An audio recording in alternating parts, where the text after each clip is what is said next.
जय हिंद दोस्तों। हम पूर्वावलोकन की सीरीज कर रहे थे भारतीय इतिहास में। आधुनिक भारत का इतिहास यानी मॉडर्न हिस्ट्री चल रही है, जो कि यूपी में जो पीसीएस होने वाला है और जो आरओ एआरओ होने वाला है, दोनों के लिए महत्वपूर्ण है। और महत्वपूर्ण तो सभी स्टेट के पीसीएस के लिए भी है। आप यूपीएससी वाले हैं तब भी आप देख सकते हैं, अगर आपको 2 साल बाद 3 साल बाद एग्जाम देना है तो, क्योंकि यहाँ से भी क्वेश्चन के फैक्ट और क्वेश्चन आईएएस वाले भी इसमें पड़े हुए होते हैं, तो वहां आपको कहीं ना कहीं फायदा देगा। ठीक है, जिसमें हमें आधुनिक इतिहास में विविध का जो टॉपिक है, जो किसी में नहीं रखे जा सकते क्वेश्चन, वह क्वेश्चन करने हैं। लगभग 250 के आसपास हैं। कुछ आज करेंगे, कुछ कल करेंगे। आपके सामने पहला क्वेश्चन है, आंसर देते चलिएगा। निम्नलिखित कथनों पर विचार कीजिए।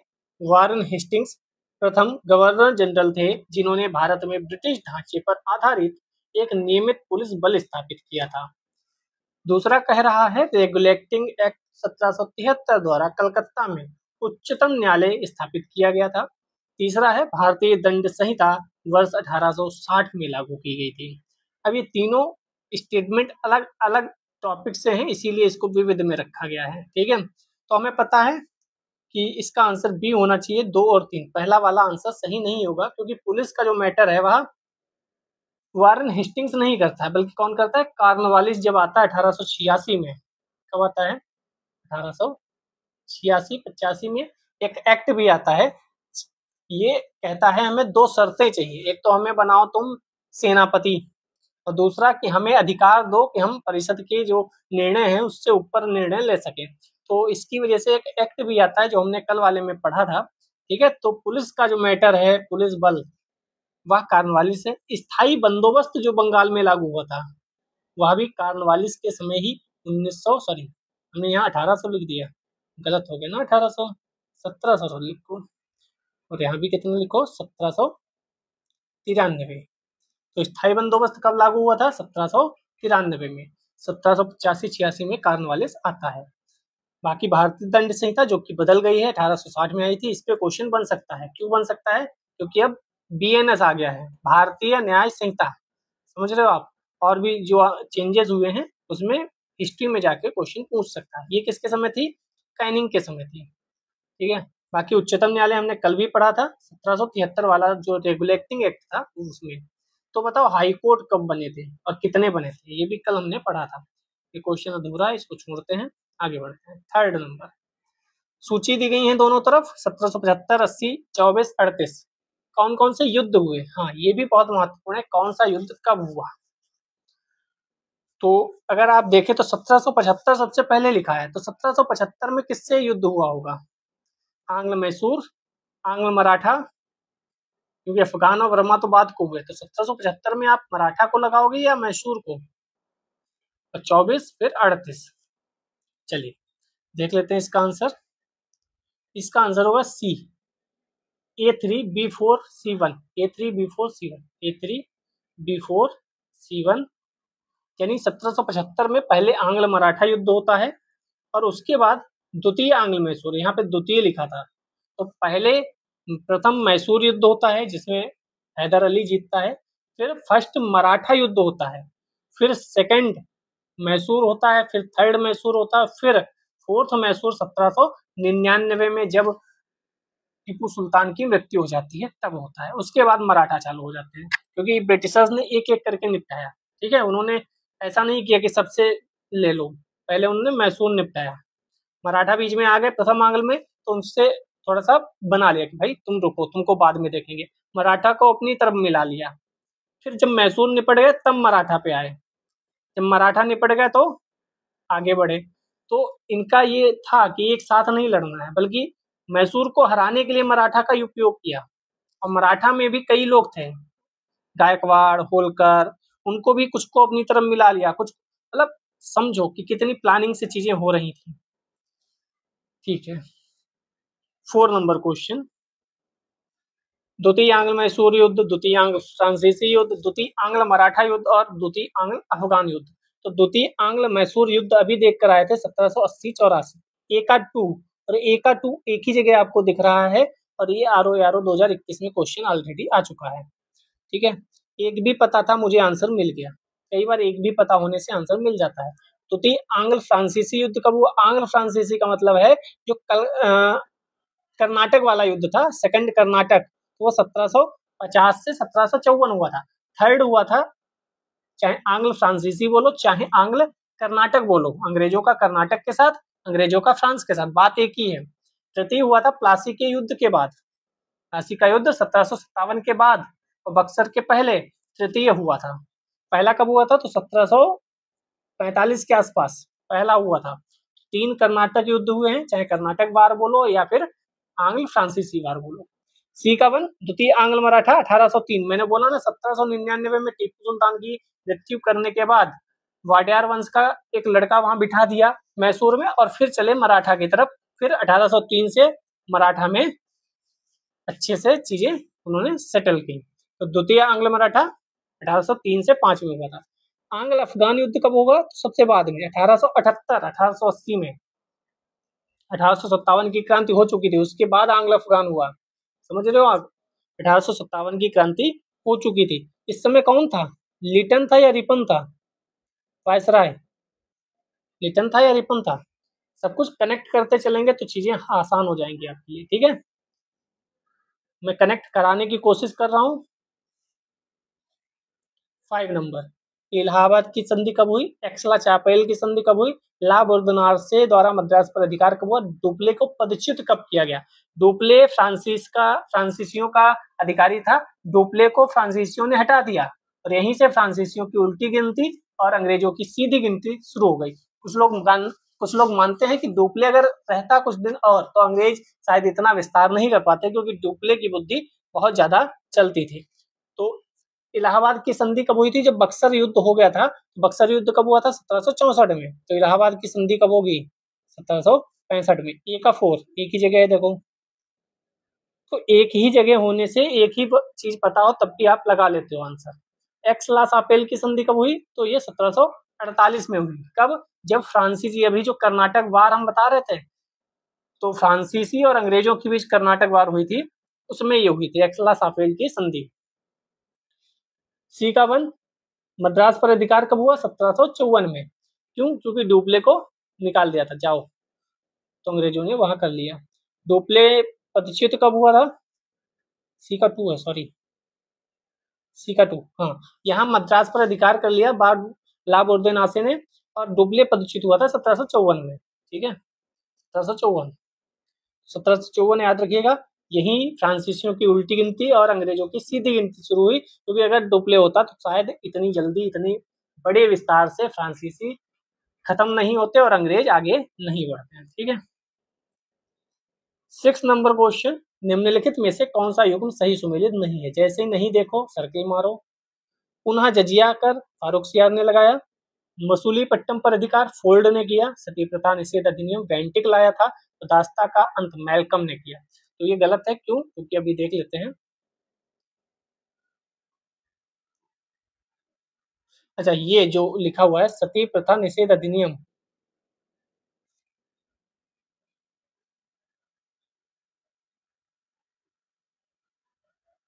यहाँ पे कुछ गड़बड़ है। चलिए हम पढ़ लेते हैं, छोड़िए, कॉन्सेप्ट क्लियर कर लीजिए, क्योंकि अगला क्वेश्चन आए तो आप सही कर लो।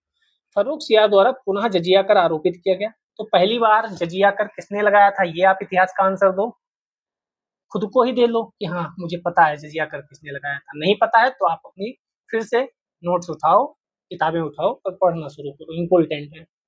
बंगाल सती विनियमन 1829 विलियम बेंटिक द्वारा पारित किया जाता है। तृतीय कर्नाटक युद्ध के दौरान फ्रांसिस फोर्ड जो था वह कर्नल था। उस समय 1759 ईस्वी में मसूलीपट्टनम में अंग्रेजों ने अधिकार किया। क्यों किया? क्योंकि 1754 में फ्रांसीसी जो व्यक्ति था डुप्ले, वह वापस बुला लिया गया था। तृतीय कर्नाटक युद्ध अभी मैंने बोला 1757 प्लासी की युद्ध के बाद हुआ है तृतीय कर्नाटक युद्ध। तो अंग्रेज थोड़ा पावर में भी थे, मतलब कि हम प्लासी जीत आए, हमने बंगाल के राजा को हरा दिया, तो तुम क्या हो, तो थोड़ा मोटिवेशन भी मिल जाता है, ठीक है? मैल्कम, यही पूछ लेगा मैल्कम कौन था? तो मैल्कम एक अमेरिकी पादरी था जिन्होंने भारत की यात्रा 1830 के दशक में दक्षिण भारत में दास्ता का ब्यौरा दिया। इंपॉर्टेंट है, दक्षिण भारत में दास्ता का ब्यौरा दिया, क्योंकि दक्षिण भारत में जाति प्रथा थी या नहीं, ऐसा कुछ क्वेश्चन आ चुका है, ऐसा संगम साहित्य से रिलेट करके कुछ पूछा गया था या जो भी था। दास्ता का अंत 1843 में एलन बरो द्वारा किया गया था। ये भी ध्यान रखो, एलन बरो के द्वारा 1845 में दास्ता का अंत किया गया। तो यहाँ पे लिखा दास्ता का अंत मेलकम, तो ये वाला आंसर गलत होगा, मेलकम के द्वारा नहीं किया गया। दास्ता का जो अंत है वो 1843 में एलन बरो के द्वारा किया गया। ठीक है, बाकी तीनों सही मान सकते हैं। 7 नंबर क्वेश्चन, भारत के संदर्भ में शासन में पितृसत्तात्मक दृष्टिकोण निम्नलिखित में से किससे प्राय संबंधित माना जाता है? क्या मुनरो से, क्या चार्ल्स ग्रांट से, क्या होल्ट मैकेंजी से, या मैकाले से? तो मैकाले से माना जाना चाहिए, नहीं तो किससे माना जाना चाहिए? थॉमस मुनरो से। तो महत्वपूर्ण ये नहीं है किससे माना जाना चाहिए, थॉमस, महत्वपूर्ण ये है क्यों माना जाना चाहिए। तो ये पढ़ लेते हैं। भारत के संदर्भ में शासन में पितृसत्तात्मक एवं स्वच्छंदतावादी दृष्टिकोण प्राय थॉमस मुनरो, जॉन मेलकम अभी पढ़ के आए, एल्फिंस्टन और जॉन मेटकाफ आदि ब्रिटिश शासकों से संबंधित माना जाता है। ये भारतीय गांवों के गणतंत्रात्मक स्वरूप के प्रमुख समर्थक थे। ठीक है, ये लाइन याद रखिएगा, भारतीय गांव के गणतंत्रात्मक स्वरूप के प्रमुख समर्थक थे, महत्वपूर्ण है लाइन। कौन कौन, ये पढ़ लेना, एलन बरो नहीं था इसमें, मेटकॉफ, एल्फिंस्टन, मुनरो, तीन लोगों का तो नाम अवश्य याद रखो। एक नंबर पढ़ते हैं, निम्न में से भारत में 19वीं शताब्दी में पड़े किस अकाल को प्रकोप का समुद्र, सी ऑफ कैलेमिटी कहा गया है? इंपॉर्टेंट है, प्रकोप का समुद्र कहा गया। RO 2023 मेंस में पूछा गया था, प्रकोप का समुद्र बिहार, राजपूताना, मद्रास या उड़ीसा? तो ये पड़ा था मद्रास नहीं, उड़ीसा में। उड़ीसा का अकाल 1866-67 में पड़ा था, जिसे प्रकोप का समुद्र कहा जाता है। समुद्र उड़ीसा के आसपास है, तो आप उससे भी याद कर सकते हैं। 19वीं शताब्दी में उड़ीसा काल 1866 से 67 भीषण रूप धारण कर लिया था। 1865 में सूखा पड़ा, 66 में उड़ीसा, मद्रास, उत्तरी बंगाल, बिहार में अकाल पड़ा। अकाल की भीषणता उड़ीसा में अधिक थी, पहली बार इतने व्यापक स्तर पर जनक्षति हुई। अनुमान है कि लगभग 13 लाख लोग उड़ीसा में ही मृत्युग्रस्त हो। 13 lakh, you can imagine, Bharat में इतने लोग, पूरे भारत में शायद कोविड-19 में भी एक्सपायर नहीं हुए थे, ये सिर्फ उड़ीसा में हो गए। और अभी तब इतनी जनसंख्या भी नहीं थी। समझ सकते हो आप कितना बड़ा नंबर है ये, इसीलिए इसे प्रकोप का समुद्र कहा जाता है। मैं अगर पेपर बनाता तो ये जरूर देता क्वेश्चन, प्रकोप का समुद्र। उड़ीसा अकाल भारतीय अकालों के इतिहास में निर्णायक सिद्ध हुआ, क्योंकि इसके पश्चात सर जॉर्ज कैंपबेल की अध्यक्षता में एक समिति नियुक्त की गई। तो ये भी ध्यान रखना, सर जॉर्ज कैंपबेल के बाद आयोग बना था, एक समिति बनी थी। ठीक है, 9 नंबर क्वेश्चन, भारतीय दुर्भिक्ष संहिता 1883 का निर्माण निम्नलिखित में से किस आयोग द्वारा किया गया था? हंटर, हार्टोग, स्ट्रेची या इंडिगो? तो ये स्ट्रेची आयोग था। हालांकि हंटर आयोग भी महत्वपूर्ण है, हार्टोग आयोग भी महत्वपूर्ण है, ठीक है, लेकिन स्ट्रेची आयोग जो था 1866 ईस्वी में चार्ल्स कैंपबेल, अभी जो ऊपर पढ़े थे वही, के अधीन अकाल आयोग स्थापित किया गया था, अभी बताया ऊपर, जिसने राहत सेवा को सरकार की जवाबदेही माना कि भाई आपको काम करना पड़ेगा। 76-78 ईस्वी के काल के बाद 1878 में स्ट्रेची आयोग बनाया गया। क्रोनोलॉजी याद रखिएगा, क्रोनोलॉजी में पूछ दिया जाएगा। जिसकी अनुशंसा पर 1883 ईस्वी में अकाल संहिता बनाई गई। थोड़ा सा सही कर दूं मैं, 1878 में स्ट्रेची आयोग बना, जिसकी वजह से 1883 में अकाल संहिता बनी। ठीक है, 1866 में कैंपबेल की अध्यक्षता में अकाल आयोग बना था, जिसने सरकार को कहा था कि आपकी जवाबदेही है राहत सेवा करना। ये कैंपबेल आयोग क्यों बना था? क्योंकि उड़ीसा में अकाल पड़ा था भीषण, जिसे प्रकोप का समुद्र कहा जाता है। अगर 13 लाख लोगों की डेथ हो गई ऐसा आ जाए तो ये मत सोचना गलत होगा। ठीक है, कई बार हमें लगेगा इतने लोग थोड़ी मरे होंगे, पढ़ लो अच्छे से, ये पूरा क्रोनोलॉजी भी याद रखना। उड़ीसा में फिर कैंपबेल, सरकार की जवाबदेही, स्ट्रेची आयोग, फिर अकाल संहिता। अकाल संहिता ये स्टेटमेंट में अगर पूछा गया तो वो कहेगा कैंपबेल आयोग ने इसकी अनुशंसा की थी, जबकि यहाँ साफ साफ लिखा है स्ट्रेची आयोग ने इसकी अनुशंसा की थी। जहां पे गलती हो सकती है मैं बताता चल रहा हूँ, बाकी आपकी मर्जी। सूची 1, सूची 2, अकाल आयोग, सिंचाई आयोग, फ्रेजर, मैकडोनल्ड, तो अभी कोलिन स्टार्ट, मॉनक्रीफ, थॉमस रॉबर्टसन। चलो आधे उधर हैं आधे इधर हैं, इससे बढ़िया हम ये देख लेते हैं। आयोग पूछे जाते हैं कौन कब किसके लिए बना, तो फ्रेजर पुलिस आयोग बना था, एंड्रयू फ्रेजर। फ्रेजर कैसे भी याद करो, फ्रेजर फ्रेजर फ्रेजर 1902 1903 में बना था। क्यों पढ़ना है? क्योंकि क्रोनोलॉजी में पूछा जा सकता है। मैकडोनल्ड तो आप जानते हैं, मैकडोनल्ड से याद कर लो, अकाल आयोग। मैकडोनल्ड अकाल आयोग बना था। इससे पहले दो आयोग और पढ़ चुके हैं, एक कैंपबेल और एक स्ट्रेची, वो भी अकाल के लिए बने थे। मैकडोनल्ड भी अकाल के लिए बना था। एक क्रोनोलॉजी में पढ़ते रहिए। कोलिन स्कॉट मॉनक्रीफ सिंचाई के लिए मान जाओ। रॉबर्टसन रेलवे आयोग, और ये सब देखो नजदीक के ही हैं, 1901 1903 के आसपास, 1902 के आसपास। तो रॉबर्टसन किससे इंपोर्टेंट रखना है? रेलवे से। मॉनक्रीफ सिंचाई से। मैकडोनल्ड आयोग अकाल से। और फ्रेजर पुलिस से।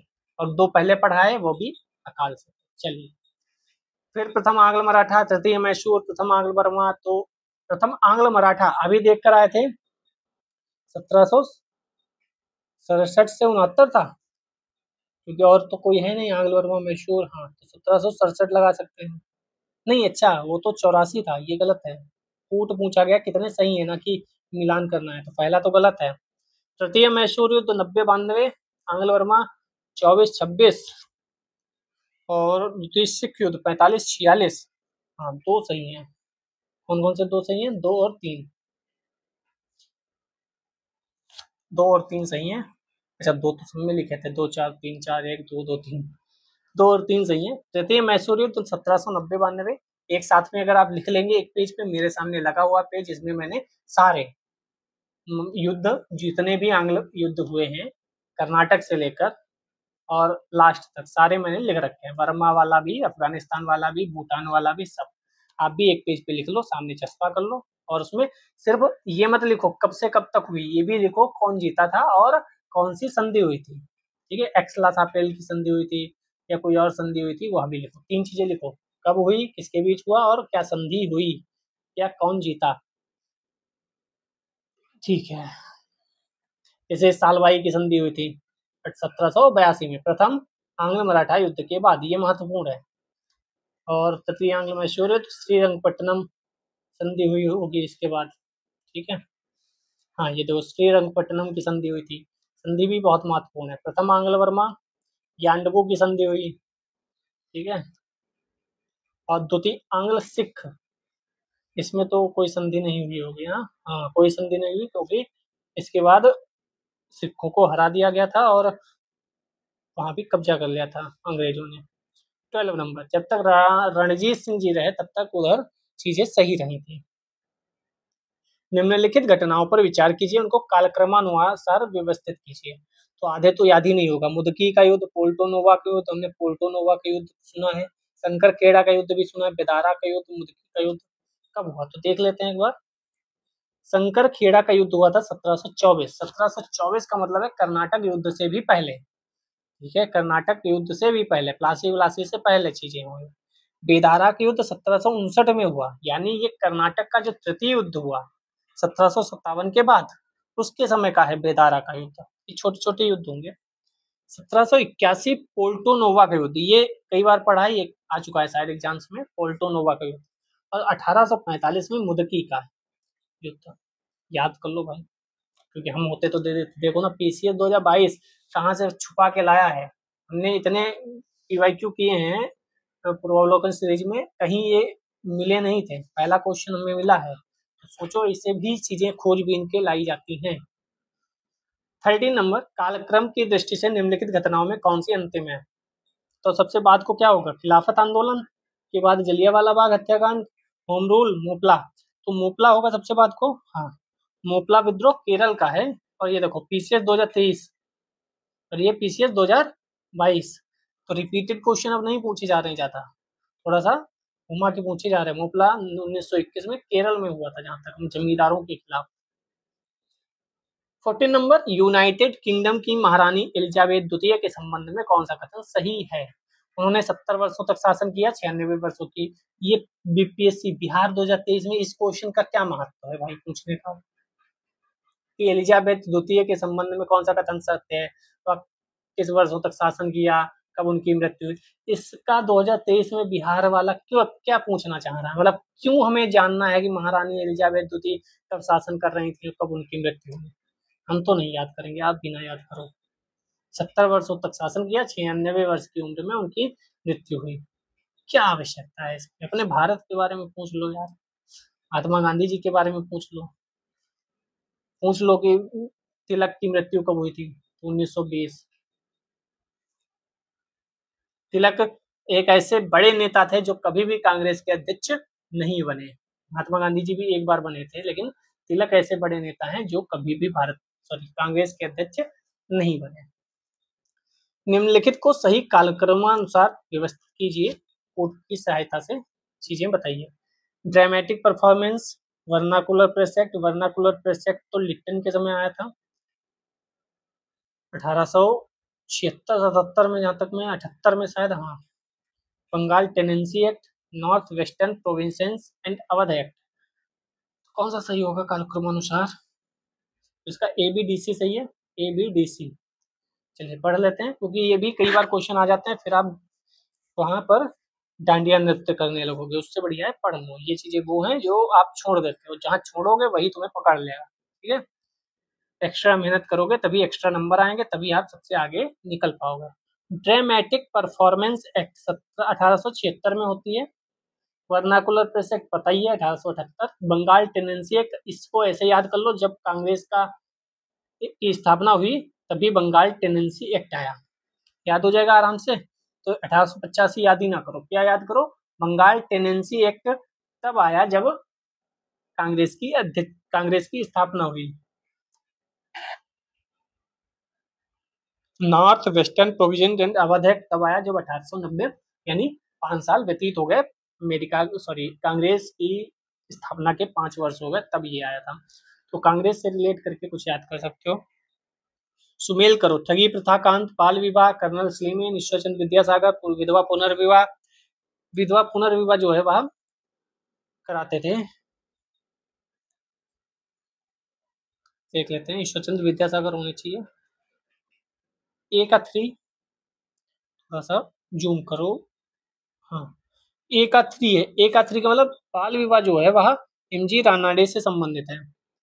ए का 3। बी का 2, ठगी प्रथा का अंत कर्नल स्लीमैन ने किया था। सी का 1, विधवा पुनर्विवाह, ये मैंने बताया, ईश्वरचंद्र विद्यासागर, ये तो सबको पता होता है। पिंडारियों का दमन, वारन हेस्टिंग्स नहीं, खाली हेस्टिंग्स था, उसके समय में हुआ। पढ़ लेते हैं, इंपॉर्टेंट चीज है।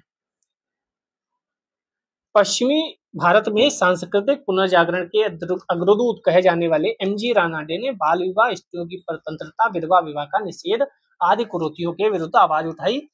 ठगी प्रथा का जो अंत है वह बेंटिक के काल में हुआ था। बेंटिक ने कर्नल स्लीमेन को ठगों के विरुद्ध कार्रवाई के लिए नियुक्त किया। अगर बेंटिक आ जाए तब भी सही, स्लीमेन आ जाए तब भी सही, यहाँ स्लीमेन का नाम दिया गया था। 1837 के पश्चात संगठित रूप से ठगों का अंत हो गया। सती प्रथा, शिशु हत्या को बंद करना, स्त्रियों की अवस्था को सुधारना, विधवा विवाह कराना, ये सब महत्वपूर्ण कार्य ईश्वर चंद्र विद्यासागर जी कर रहे थे। ईश्वर चंद्र विद्यासागर जी बहुत ही महत्वपूर्ण काम किया है इन्होंने महिलाओं के लिए, चाहे वह शिक्षा हो, चाहे विधवा पुनर्विवाह हो। और ये हम बचपन में एक चैप्टर भी था जहाँ ईश्वर चंद्र विद्यासागर जी के बारे में वो चैप्टर था, तो आज भी कहानी याद है, आपको भी याद होगी, आपने भी पढ़ी होगी अगर मन से पढ़ाई की है तो। हिंदू विधवा पुनर्विवाह अधिनियम इनके ही प्रयासों से आया था। विधवा विवाह को वैध मान लिया गया कि अब विधवा विवाह भी हो सकते हैं। पिंडरियों का दमन हेस्टिंग्स ने किया था। पिंडरियों का जो उल्लेख है वह मुगलों के महाराष्ट्र 1669 सॉरी 1689 के आक्रमण में आता है, यानी महाराष्ट्र से संबंधित है, ये ध्यान रखो। बाजीराव प्रथम के साथ लूट मार करने वाले ये लोग होते थे। ठीक है, पिंडारियों के 3 प्रमुख नेता चीतू, बासिल मोहम्मद और करीम खां, हेस्टिंग्स ने इनका दमन किया था, ये ध्यान रखिएगा। ठीक है, और कुछ है?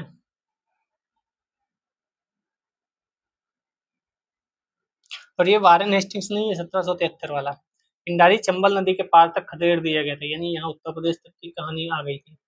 चलिए 17, कथनों का परीक्षण करें। कुंवर सिंह ने अंग्रेजों के विरुद्ध बिहार में संघर्ष का नेतृत्व किया, यस किया था।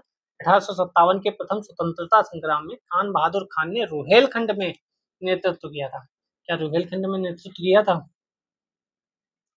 मुस्लिम लीग ने 22 दिसंबर 1939 को मुक्ति दिवस मनाया था। क्या 22 दिसंबर 1939 था वो? तात्या टोपे ने नाना साहब की सहायता हेतु कानपुर में फौजों का नेतृत्व संभाला एवं जीनत महल ने फैजाबाद में इसकी कमान संभाली। क्या जीनत महल फैजाबाद में थी? गदर पार्टी सरदार भगत सिंह द्वारा स्थापित की गई थी। क्या गदर पार्टी सरदार भगत सिंह के द्वारा स्थापित थी? नहीं, ये गलत है, तो ये तो गलत हो गया, ये भी गलत हो गया। अब बचा 1-3 या 1-2-3। दूसरा मुक्ति दिवस 22 दिसंबर तो सही था शायद।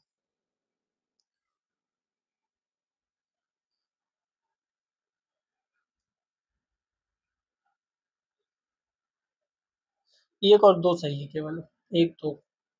ये भी सही है, वो भी सही है। जीनत महल वाला थोड़ा सा गलत है। जीनत महल ने फैजाबाद में कमान संभाली थी, ये गलत है, ठीक है। और उसमें कोई ऑप्शन ऐसा नहीं है जो सही किया जाए। ये विज्ञापन छपा था, the marvel of the century, the wonder of the world, living photographic picture in live seat reproduction cinematography, a few exhibitions will be given at Watson's hotel tonight. 7 जुलाई को टाइम्स ऑफ इंडिया में छपा था। कब, किस वर्ष छपा था? 1896। कोई औचित्य नहीं है इसका पूछने का। अब ये कुछ लोग कह सकते हैं कि भाई 100 साल बाद पूछ लिया गया, साफ साफ दिख रहा है कि 1896 का 1996 में पूछ दिया गया, तो ये कोई औचित्य नहीं है पूछने का। 19 नंबर, ब्रिटिश सरकार भारत के विभाजन के लिए उत्तरदायी नहीं है। उपयुक्त कथन का श्रेय दिया जाता है, तो कौन, किसने दिया होगा ये श्रेय? ब्रिटिश सरकार भारत के विभाजन के लिए उत्तरदायी नहीं है। जो पाकिस्तान में भारत बना, इसके लिए ब्रिटिश सरकार उत्तरदायी नहीं है। ये कहने वाला कौन व्यक्ति था? एटली था। एटली वहां के प्रधानमंत्री थे। कहाँ के? ब्रिटेन के। उन्होंने 1947 में 20 फरवरी को कहा था शीघ्र स्वतंत्रता दे देंगे, और ये जो विभाजन है इसके हम उत्तरदायी नहीं है। 20 नंबर, राजनीतिक स्वतंत्रता राष्ट्र का जीवन श्वास है, किसने कहा था? राजनीतिक स्वतंत्रता राष्ट्र का जीवन श्वास है, तो ये अरविंद घोष ने कहा था। याद कर लो, आप कहीं भी इसे कोट कर सकते हो, अलग अलग जो भी निबंध लिखते हो आप वहां पर, अगर ऐसा कोई निबंध आए तो राजनीतिक स्वतंत्रता राष्ट्र का जीवन श्वास है, अरविंद घोष ने कहा था। चलिए, भारत में दल विहीन प्रजातंत्र किसने प्रस्तावित किया कि दल विहीन होना चाहिए? तो जयप्रकाश नारायण जी ने कहा था कि दल विहीन प्रजातंत्र हो। याद रखिए, कभी भी पूछा जा सकता है। 22, रजनी पान दत्त ने कहा वे साम्राज्यवाद से लड़ते भी थे और सहयोग भी करते। उन्होंने किस राजनीतिक गठबंधन के बारे में कहा कि वह साम्राज्यवाद से लड़ते भी थे और सहयोग भी करते थे? तो भारतीय राष्ट्रीय कांग्रेस के बारे में रजनी पान दत्त ने कहा था। ये वही क्वेश्चन है जो अगर आप कर लोगे तो लोगों से थोड़ा आगे रहोगे। अगर ये क्वेश्चन आए ऐसे, शायद 50% लोग ना कर पाए, और आपने कर लिए तो आप उनसे थोड़ा आगे रहोगे, क्योंकि सब जो करेंगे वो तो आप कर ही लोगे, उसमें क्या नया है। लेकिन आप थोड़ा ज्यादा करोगे तभी तो चीज सही होगी। ये इंपॉर्टेंट क्वेश्चन है, बहुत इंपॉर्टेंट है। जितने स्टार लगाना हो लगा लो, जितने लगाना हो। न्यू लैम्प्स फॉर ओल्ड लेख श्रृंखला में सर्वहारा वर्ग के साथ संपर्क से बाहर होने के लिए कांग्रेस की आलोचना की गई थी। इन लेखों का लेखक कौन था? तो इनके लेखक थे Arvind Ghosh. New lamps for old important किताब है या इम्पोर्टेंट लेख श्रृंखला है अरविंद घोष जी की, ठीक है। चलिए, 24, पत्र पत्रिकाएं भी हम आगे देखेंगे, उसमें भी 250 क्वेश्चन के आसपास हैं। आप लोग देखते रहेंगे तो हम भी कराते रहेंगे, आप देखना बंद कर देंगे तो हम भी वीडियो किसी और पे बना लेंगे। बहुत चीजें हैं पढ़ाने को। निम्नलिखित घटनाओं पर विचार कीजिए, कालक्रमानुसार व्यवस्थित कीजिए। लाला हरदयाल द्वारा गदर पार्टी की स्थापना शायद, जहां तक मैं याद कर पा रहा हूँ, 1913 में हुई थी। गोपाल कृष्ण गोखले द्वारा सर्वेंट्स ऑफ इंडिया सोसाइटी शायद 1905 में हुई थी। हिक्की के बंगाल गजट का प्रकाशन और सर विलियम जोन्स द्वारा बंगाल एशियाटिक सोसाइटी की स्थापना। सबसे पहले 4 होना चाहिए। 4-2-1 कहीं पे है, 4-2-1, 4-1-2 ये नहीं होगा। 4 के बाद 1 आता है, ये भी नहीं होगा, ये भी नहीं होगा। मेरे हिसाब से बी है, मेरे हिसाब से जी हाँ। अब देखो, मुझे नहीं पता था कि हिक्की की बंगाल गजट कब प्रकाशित हुआ, लेकिन मुझे ये पता था 2 पहले आएगा, 1 बाद को आएगा। तो ये वाला गलत हो गया, ये भी गलत हो गया, ठीक है, ये भी गलत हो गया। तो बचा कौन? बी। कई बार आर ओ आर 2021 में पूछा गया, कई बार ऐसे भी क्वेश्चन होते हैं। तो 1913 मैंने सही लिखा था, 1905 मैंने सही लिखा था। बंगाल गजट का प्रकाशन 1780 में हुआ था। बंगाल एशियाटिक सोसाइटी 1784 में हुई थी। तो हिक्की भी बंगाल गजट इम्पोर्टेंट एक प्रकाशन था। बंगाल गजट भी याद रखिए आप, तभी मैं कहता हूँ क्रोनोलॉजी में पूछे जा सकते हैं। कई लोग नहीं याद करते हैं चीजें, फिर कहते हैं सर आ तो गया। 25, निम्नलिखित नेताओं में से किसने कहा मैं तो एक भारतीय नगाड़ा हूँ जिसका कार्य सोते हुए को जगाना है? ताकि वे अपनी मातृभूमि के लिए जागे और कार्यरत हो सकें। तो ऐसा कहने वाले एनी बेसेंट थे। एनी बेसेंट थियोसॉफिकल सोसाइटी के सदस्य थे। होम रूल लीग आंदोलन शुरू किया। पहली महिला कांग्रेस अध्यक्ष थी। ठीक है, और कुछ कॉमनवेल्थ, न्यू इंडिया लिखा था या यंग इंडिया लिखा था? कौन सा था इनका, यंग वाला न्यू वाला? अब ये आपके ऊपर है, आप बताइए न्यू वाला इन्होंने लिखा था या यंग वाला लिखा था? किसने कहा? अगर आप नए हैं तो समझ में नहीं आ रहा होगा, पहली वीडियो से देखो, ये 30वां वीडियो है शायद।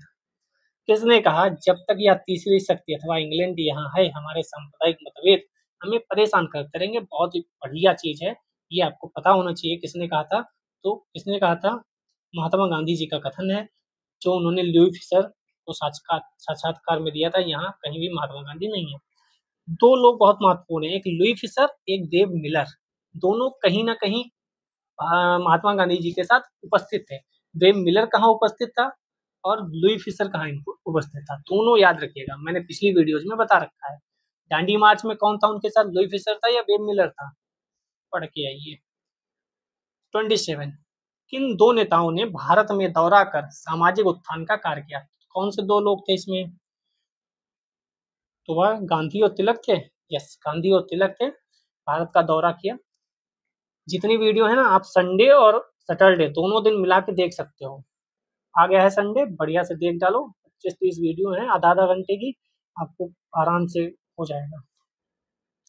28 सब कुछ रिवाइज हो जाएगा। लाला लाजपत राय के संदर्भ में निम्नलिखित में से कौन सा कथन सही है? सही बताना है। प्रारंभ में वे असहयोग नीति के पक्ष में नहीं थे, परंतु बाद में गांधी के पक्ष में हो गए। क्या ये गांधी के पक्ष में हो गए थे? स्वराज पार्टी के गठन में लाला लाजपत राय भी शामिल थे। क्या स्वराज पार्टी में शामिल थे? तो एक और दो दोनों सही है। ठीक है, प्रारंभ में वे असहयोग नीति के पक्ष में नहीं थे, वो गांधी के पक्ष के मतलब है असहयोग नीति में शामिल हो गए थे। ठीक है, वैसा नहीं कि नरम दल बिल्कुल नरम हो गए, नहीं, असहयोग आंदोलन में शामिल हो गए थे। और स्वराज पार्टी के गठन में लाला लाजपत राय जी भी शामिल थे।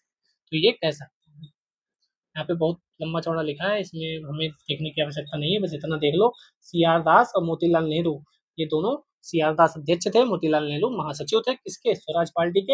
ये चुनाव में भाग लेना चाहिए इसलिए बनी थी, और कांग्रेस चाहती थी स्वराज में भाग, सॉरी, चुनाव में भाग ना लें। ठीक है, चलो आगे बढ़ते हैं। 29 किस पहले अध्यक्ष ने औपचारिक विग त्याग कर गांधी टोपी पहनकर सदन की अध्यक्षता की? तो किसने की थी सबसे पहले? तो ये थे जीवी मावलंकर, आप जानते हैं प्रथम लोकसभा अध्यक्ष भारत के। ठीक है, आपकी विग इस गर्म जलवायु के अनुकूल नहीं है, ये कहकर उन्होंने लोकसभा के प्रथम अध्यक्ष थे। ये मैंने बता दिया, इंपोर्टेंट है। क्यों इंपोर्टेंट है? क्योंकि राज्यसभा के जो अध्यक्ष है वह भी चुनाव हुआ है उनका, यानी उपराष्ट्रपति महोदय का चुनाव हुआ है। तो पूछा जा सकता है कौन पहले लोकसभा के अध्यक्ष थे और कौन पहले राज्यसभा के अध्यक्ष थे। क्या उस समय एक ही होता था सदन? विश्व की प्रथम महिला प्रधानमंत्री, तो ये पूछा गया है विश्व की, तो शायद वह सिरिमावो भंडारनायके थी। यस, श्रीलंका की थी ये, पहली महिला प्रधानमंत्री थी श्रीलंका की, 1960 में प्रधानमंत्री बनी। तो ध्यान रखिएगा, प्रधानमंत्री पहली विश्व की पूछी। आदमी आधे ऐसे होंगे जो इंदिरा गांधी जी को टिक करके चले आएंगे, वो पढ़ेंगे ही नहीं कि विश्व की बोली गई है, तो ये भंडार नायके होंगी। निम्नलिखित में से वह जिसे ब्रिटिश प्रधानमंत्री का आधिकारिक निवास कहा जाता है? London house? नहीं। Buckingham palace? नहीं। 10 डाउनिंग स्ट्रीट बोला जाता है क्या? यस। तो बताओ USA के राष्ट्रपति का जो आवास है उसे क्या बोला जाता है? 32 निम्नलिखित कथनों पर विचार कीजिए, सही विकल्प को चुनिए। जुलाई 1952 में JB कृपलानी ने किसान मजदूर प्रजा पार्टी का गठन किया। PC घोष की प्रकाशम किसान मजदूर प्रजा पार्टी से जुड़े हुए थे। कौन सा सही है? तो B सही है, पहला गलत है, दूसरा सही है। पहला गलत क्यों है? क्योंकि JB कृपलानी इधर क्यों करेंगे 1952 में? 1951 में ये गठन करते हैं, PC घोष, टी प्रकाशम, ये सब सदस्य थे। 1952 में तो सोशलिस्ट पार्टी और किसान मजदूर प्रजा पार्टी का विलय हो गया, तो इसे प्रजा सोशलिस्ट पार्टी कहा जाने लगा। ठीक है, चलिए 33। उम्मीद करता हूँ आज वाले से कई नए क्वेश्चन मिले होंगे आपको, जो आप नोट करके चलते गए होंगे, या तो सेव कर लो, इसे बाद में फिर से देख लेना। निम्न में से किस तिथि को भारतीय संविधान निर्माता डॉक्टर भीमराव अम्बेडकर जी की मृत्यु हो गई थी, तो वह डेट थी 6 दिसंबर 1956। ठीक है।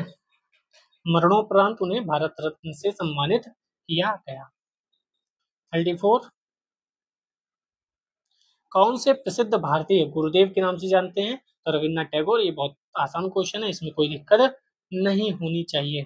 गीतांजलि आप जानते हैं, अंग्रेजी अनुवाद इसका सॉन्ग ऑफ रिंग्स है। सॉन्ग ऑफ रिंग्स को साहित्य के नोबेल पुरस्कार से सम्मानित किया गया। ठीक है। और कुछ? चलिए, रविन्द्रनाथ टैगोर की मृत्यु किस वर्ष हुई थी? ये भी इम्पोर्टेंट है, 1941 में हो गई थी। ठीक है। विश्व भारती नामक संस्था की स्थापना भी की थी। 36 नंबर क्वेश्चन, निम्नलिखित में से किसने रविन्द्रनाथ टैगोर को महान प्रहरी कहा था? ये इंपॉर्टेंट है। महात्मा गांधी जी ने कहा था महान प्रहरी। रविन्द्रनाथ टैगोर के विषय में निम्नलिखित में से कौन सा कथन असत्य है? उन्होंने प्राचीन भारत उसकी संस्कृति का गौरवगान किया, ये असत्य है क्या? उन्होंने शिवाजी गुरु गोविंद सिंह को राष्ट्रीय निर्माता के रूप में देखा, गलत है क्या? उनके अनेक गीतों में मराठों के बहादुरी का खंडन है। स्वदेशी आंदोलन के आर्थिक पक्ष का समर्थन करते थे, तो डी वाला इनका गलत है। उन्होंने स्वदेशी आंदोलन के आर्थिक पक्ष का समर्थन नहीं किया, बल्कि क्या किया? साथ ही स्वदेशी आंदोलन के दौरान विदेशी वस्त्रों को जलाए जाने के लिए उन्होंने निष्ठुर बर्बादी की संज्ञा ली थी, कि मतलब विदेशी जो वस्त्र जला रहे हो वो बर्बादी है, उससे कोई फर्क नहीं पड़ने वाला, ये बात थी। यह कथन किस क्रांतिकारी का है? पढ़ते हैं कथन। भारतीय शहीदों के खून का बदला लो, अपनी मातृभूमि को आजाद कराने के लिए अपनी तलवार का इस्तेमाल करो, पूरे भारत में एंग्लो अमेरिकन दुश्मन के खिलाफ उठ खड़े हो। तो ये एंग्लो अमेरिकन क्यों कहा गया? क्या उस समय तक अमेरिका भी आ गया था क्या? तो ये इसके वचन है रास बिहारी बोस। रास बिहारी बोस भारत से चले गए थे। ठीक है। जय जवान जय किसान का नारा किसने दिया था? तो ये लाल बहादुर शास्त्री जी ने दिया था। कुछ इसमें 1947 के बाद के भी क्वेश्चन है जो आ चुके हैं, क्योंकि विविध पढ़ रहे हैं हम। वर्तमान कैलेंडर आधारित है ग्रेगियन पे, यहूदी पे, तो ग्रेगियन पे आधारित है, कोई दिक्कत नहीं। भारतीय किसान संघ की स्थापना कब हुई? तो 1987 में हुई। महेंद्र सिंह टिकैत, आपने नाम सुना होगा। भारतीय किसान संघ 1987 में हुई, जो कि ऑप्शन में नहीं है। 42, किसने कहा था आजादी हमारी पहुंच के अंतर्गत है, हमें इसे कसकर पकड़ना चाहिए? ये महात्मा गांधी जी ने कहा था भारत छोड़ो आंदोलन के समय, जब करो या मरो का नारा दिया था। पिछली वीडियो में हमने पढ़ा था। निम्न में से किसने लिखा है भारत की मुक्ति महात्मा गांधी के नेतृत्व में नहीं होगी? तो एटली ने कहा, एम ए जिन्ना ने कहा, या सुभाष चंद्र बोस ने कहा, या विंस्टन चर्चिल ने? तो सुभाष चंद्र बोस जी ने कहा था। सुभाष चंद्र बोस ने अपनी पुस्तक, कौन सी पुस्तक है याद रखो, द इंडियन स्ट्रगल में कहा महात्मा गांधी ने अपने देश को सेवा प्रदान की, वे आगे भी ऐसी असाधारण सेवाएं प्रदान करते रहेंगे, परंतु भारत की मुक्ति महात्मा गांधी के नेतृत्व में नहीं होगी। अब इस पे लोगों के विचार अलग अलग हो सकते हैं। कुछ लोग कह सकते हैं महात्मा गांधी जी के नेतृत्व में नहीं हुई थी, क्योंकि तब वह जेल में थे और आंदोलन सब अपने हिसाब से लड़ रहे थे। कुछ लोग कहेंगे नहीं, आह्वान उन्होंने ही किया था, महात्मा गांधी के नेतृत्व में ही हुआ था। सब अपने विचार हैं, सबके विचार का स्वागत करना चाहिए। 44 का क्वेश्चन नंबर देखते हैं। प्रत्येक वस्तु प्रतीक्षा कर सकती है परंतु कृषि नहीं। हाँ, कृषि नहीं प्रतीक्षा कर सकती। कौन कह रहा होगा ये? तो ये कह रहे हैं जवाहरलाल नेहरू जी। स्वतंत्रता के पश्चात यह कहा था प्रत्येक वस्तु प्रतीक्षा कर सकती है परंतु कृषि नहीं। आप इसको कोट करिए जहां भी कर सकते हैं। 45, किस वर्ष बंबई में पहली भारतीय कपड़ा मिल की स्थापना हुई थी? एनसीईआरटी 9th या 10th की एनसीईआरटी में ये साफ साफ लिखा हुआ है, ये हुई थी 1854 में। तो बताओ अहमदाबाद में कब हुई थी? साफ साफ 9th या 10th की एनसीईआरटी में लिखा हुआ है, शायद 9th की, जहां तक श्योर हूँ 9th। तो 1818 ईस्वी में कोलकाता के समीप फोर्ट ग्लास्टर में की गई पहली मील सूती वस्त्र की असफल रही। सबसे पहला सफल आधुनिक कारखाना 1854 बम्बई में ही काफसजी डावर द्वारा खोला गया, बॉम्बे स्पाइनिंग। तो ये देखो पहला सफल आधुनिक कारखाना, ठीक है, सफल आधुनिक कारखाना 1854 मुंबई। 46, राजा जनता के लिए बने हैं, ठीक है, जनता राजा के लिए नहीं बनी। राष्ट्रीय आंदोलन के दौरान निम्नलिखित में से किसने यह वक्तव्य दिया था? कौन दे सकता है? दादा भाई नौरोजी ने कहा था राजा जनता के लिए बना है, ना कि जनता राजा के लिए। भारतीय राजनीति के पितामह भी इन्हें कहा जाता है और भी कई नामों से इन्हें बुलाया जाता है। हम पढ़ के आए हैं पिछले वीडियोज में। भारत में बॉय स्काउट, बालचर और सिविल गाइड आंदोलन का जन्मदाता कौन था? तो ये कौन था इसका जन्मदाता? तो बेडन पॉवेल थे। बॉय स्काउट सिविल गाइड आंदोलन का प्रारंभ यूके में उस समय हुआ जब पॉवेल के वर्ष 1907 में ब्राउनसी द्वीप में एक स्काउट कैंप स्थापित किया। ठीक है, स्काउटिंग फॉर बॉयज ये इन्होंने कविता पुस्तक लिखी। पुस्तक चलिए, भारतीय इतिहास के संदर्भ में 1884 का रखमाबाई मुकदमा किस पर केंद्रित है? इंपॉर्टेंट है, आईएएस ने 2020 में पूछा और कभी भी कॉपी पेस्ट कर सकता है। ठीक है, कौन? राज्य के आयोग। कॉपी पेस्ट मार सकते हैं क्योंकि बढ़िया क्वेश्चन है, नया क्वेश्चन है और नए ढूंढ के लाओ। इससे बढ़िया आईएएस वाले कॉपी पेस्ट मार लो। भारतीय इतिहास के संदर्भ में 1884 का रखमाबाई मुकदमा किस पर केंद्रित था? तो ये सहमति वाली आयु जो थी उस पर और दाम्पत्य अधिकारों का प्रत्यास्थापन उस पर अधिक संबंधित था। सहमति की आयु, विवाह करने की सहमति की क्या आयु हो, शिक्षा पाने के अधिकार से कोई लेना देना नहीं था। तो 1884 में यानी कांग्रेस की स्थापना से पहले ये बात हुई थी। बम्बई राज्य का मुकदमा था। ठीक है, एज ऑफ कंसेंट एक्ट 1891 के पारित होने में महत्वपूर्ण भूमिका भी इसने निभाई। कानून के तहत 12 वर्ष से कम आयु की कन्याओं के विवाह पर प्रतिबंध लगा दिया था। मतलब क्या हो रहा था? 12 वर्ष से कम आयु की कन्याओं के विवाह पर प्रतिबंध लगाया जा रहा है कानूनी रूप से। मतलब ये तो लोगों को मानना पड़ेगा ना कि भाई 12 वर्ष से कम उम्र में थोड़ी विवाह करना चाहिए, इसके लिए भी कानून बनाया जा रहा है। इतनी छोटी उम्र में कैसे विवाह होते थे भाई? इसके लिए तो अलग से कानून बनाया जा रहा है, तो सबको समझना चाहिए, बिना कानून ही। 49, भारत की स्वतंत्रता से संबंधित निम्न कथनों में से कौन सा एक सही नहीं है? सही नहीं पूछा है। सुभाष चंद्र ने फॉरवर्ड ब्लॉक गठित किया था, यस किया था, सही है। Bhagat Singh Hindustan republican socialist association के संस्थापकों में से एक थे, सही हो सकता है। रॉलेट एक्ट से सार्वजनिक रोष की एक लहर उमड़ी जिसे ये भी हो सकता है। तो विरोध तो नहीं हुआ होगा। हाँ, विरोध तो नहीं हुआ था। 1931 में सरदार वल्लभ भाई पटेल, जहां तक मैं याद कर पा रहा हूँ, इसके अध्यक्ष थे कराची अधिवेशन के। आप करेक्ट करिएगा मुझे कि सरदार वल्लभ भाई पटेल जी ही थे क्या?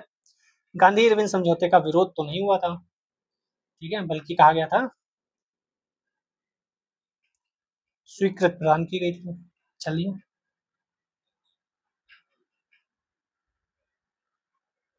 कौन कौन प्रयास कर रहा था? सप्रू, बीएस शास्त्री और जयकर। मेन तेज बहादुर सप्रू, जयकर का नाम आता है, कई बार क्वेश्चन आ चुका है। गांधी इरविन समझौता कराने में किसने प्रयास किया था? 50 नंबर, जवाहरलाल नेहरू के विषय में निम्नलिखित कथनों पर ध्यान दीजिए। वे 1947 में कांग्रेस दल के अध्यक्ष थे। उन्होंने संविधान सभा की अध्यक्षता की। क्या संविधान सभा की अध्यक्षता की थी? भारत की स्वतंत्रता से पूर्व उन्होंने संयुक्त प्रांत में प्रथम कांग्रेस मंत्रिमंडल बनाया था। तो डी वाला सही है, कोई भी सही नहीं है। ना ये सही है, ना ये सही है, ना वो तो सही नहीं ही है। 1947 में कांग्रेस दल के नेता जेबी कृपलानी थे। इससे पहले आप जानते हैं 6 साल तक कौन रहा था? अबुल कलाम आजाद जी रहे थे। संविधान सभा के अध्यक्ष पहले अगर पूछा जाए सच्चिदानंद सिन्हा थे, बाकी पूछा जाए तो डॉक्टर राजेंद्र प्रसाद जी थे। संयुक्त प्रांत में जो प्रथम कांग्रेस मंत्रिमंडल गया था उसमें जवाहरलाल नेहरू जी शामिल नहीं थे। 51, मैं एक समाजवादी और गणतंत्रवादी हूँ, मुझे राजाओं राजकुमारों में विश्वास नहीं है। यह वक्तव्य किसका है? तो यह वक्तव्य था जवाहरलाल नेहरू जी का। मुझे राजाओं और राजकुमारों में विश्वास नहीं है, उन्हें क्या पता था कि आने वाले समय में टेस्ट टेस्ट टेस्ट। 52, निम्नलिखित में से किसे भारत में साम्यवाद का उच्चतम पुजारी कहा जाता है? साम्यवाद का उच्चतम पुजारी कौन था? जवाहरलाल नेहरू जी को साम्यवाद का उच्चतम पुजारी कहा जाता है, याद रखो, इंपोर्टेंट है। जवाहरलाल नेहरू को विचारों के हिसाब से देखें तो मार्क्सवाद सहित समाजवाद का विश्लेषण और व्याख्या मिलती है। नेहरू के समाजवादी रुझान के विषय में जनता दिग्भ्रमित करने के लिए कालीन यूनाइटेड प्रोविजंस के प्रचार विभाग द्वारा ये सब काम किया गया था। ठीक है, साम्यवाद का उच्चतम पुजारी के रूप में वर्णित किया गया था, लेकिन ऐसा नहीं था। ये सब ठीक है, सबके अपने विचार वाले मैटर था। आज भी बाहरी देश कुछ ऐसे हैं जो भारत को अस्थिर और लोकतंत्र कैसे चल रहा है, इनका खत्म क्यों नहीं होता, इन सब पे लगे हुए हैं। हमें अपने देश के लिए, अपने लोकतंत्र के लिए हमेशा खड़ा रहना चाहिए। समाजवाद का समर्थक कौन था? 1933 में ब्रिटिश शासन देशी राज्यों, जमींदारवाद और पूंजीवाद को उखाड़ फेंकना चाहता था। वह जवाहरलाल नेहरू जी थे।